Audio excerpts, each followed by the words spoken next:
श्लोक 36-37 अर्जुन उवाच अथ केन प्रयुक्तोऽन्य पापचरति पुरुष अनिच्छन्नपि वार्णे बलादिव नियोजितः 36 शब्दार्थ अर्जुन उवाच अर्जुने કહ્યું અથ તો પછી કેન શાથી પ્રયુક્ત પ્રેરિત અયમા પાપમ પાપ ચરતી કરે છે પુરુષ મનુષ્ય અનિચ્છન અનિચ્છાય અપી છતાં વાર્ણેવ વૃષ્ણિવંશી શ્રીકૃષ્ણ બલાત બળજબરીથી ઇવ જાણે નિયોજિત વ્યસ્ત અર્થાત અર્જુને કહ્યું હે વૃષ્ણિવંશી શા માટે મનુષ્ય અનિચ્છાએ પાપયુક્ત કાર્યો કરવા પ્રેરિત થાય છે જાણે કે કોઈ દબાણથી એમ કરવા પરોવાતો હોય. વૃત્ત વર્ણન શ્રીકૃષ્ણે અગાઉના શ્લોકમાં કહ્યું છે કે મનુષ્ય આકર્ષણ કે ઘૃણાના પ્રભાવને આધીન થવું જોઈએ નહીં.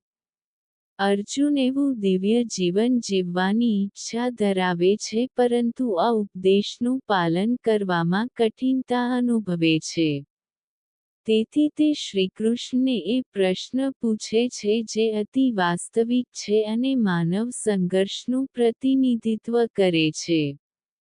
તે કહે છે, કયું દબાણ આપણને આ ઉચ્ચ આદર્શ સુધી પહોંચતા રોકે છે?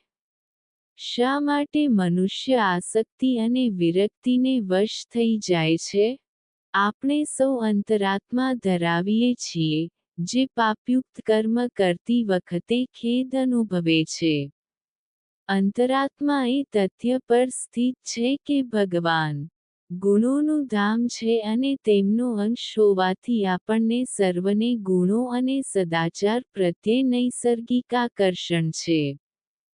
સારાપણું એ આત્માની પ્રકૃતિ હોવાથી અંતરાત્માના અવાજનો અભ્યુદય કરે છે.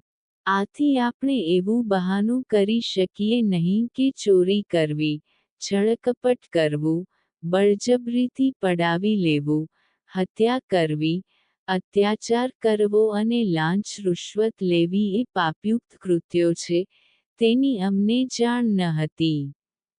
આપણે અંતઃપ્રજ્ઞાથી જાણતા હોઈએ છીએ કે આ બધા પાપયુક્ત કૃત્યો છે અને છતાં આપણે તે આચરીએ છીએ, જાણે કોઈ તીવ્ર બળપૂર્વક આપણને એમ કરવા વિવશ કરતું હોય.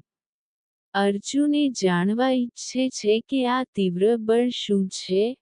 શ્લોક 37 શ્રી ભગવાન ઉવાચ કામેશ ક્રોધયેશ રજોગુણસમુદ્ભવઃ મહાશનો મહાપાપા વિઘ્નેનમિ વૈરીણ 37 શબ્દાર્થ શ્રી ભગવાન ઉવાચ પૂર્ણ પુરુષોત્તમ પરમેશ્વર બોલ્યા, કામ, વાસના, એશ, આ, ક્રોધ, ક્રોધ, એશ, આ, રજ, ગુણ, રજોગુણથી, સમુદ્ભવ, ઉત્પન્ન, મહાશન, સર્વભક્ષક, મહાપાપા, મહાપાપથી, વિદ્ધિ, જાણ, એન્મું, તેને, ઇહા ભૌતિક જગતમાં, વૈરીણ, શત્રુઓ.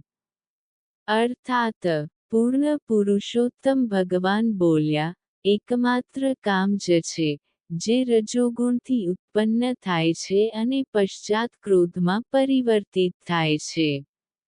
તેને આ વિશ્વનો મહાપાપી ને સર્વભક્ષક શત્રુ જાણ.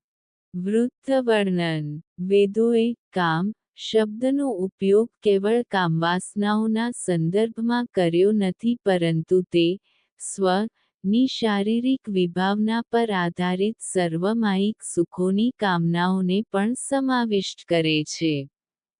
આ પ્રમાણે કામ અનેક રૂપમાં વ્યક્ત થાય છે, ધનની ઉત્કંઠા, શારીરિક લાલસાઓ, પ્રતિષ્ઠાની અભિલાષા, સત્તાની ભૂખ, વગેરે. આ કામ એ ભગવદ પ્રેમનું વિકૃત પ્રતિબિંબ માત્ર છે, જે પ્રત્યેક જીવાત્માની અંતર્ગત પ્રકૃતિ છે. જ્યારે આત્મા શરીરના રૂપમાં માયિક શક્તિના સંપર્કમાં આવે છે, ત્યારે રજોગુણના સહયોગથી ભગવાન માટેનો દિવ્ય પ્રેમ કામમાં પરિવર્તિત થઈ જાય છે, કારણ કે દિવ્ય પ્રેમ એ ભગવાનની સર્વોચ્ચ શક્તિ છે.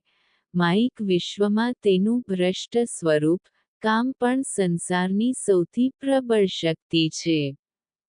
શ્રીકૃષ્ણ આ સાંસારિક સુખોના, કામ, ને પાપના કારણ તરીકે અને આપણી અંદર બેઠેલા પ્રાણઘાતક આકર્ષણ તરીકે ઓળખાવે છે.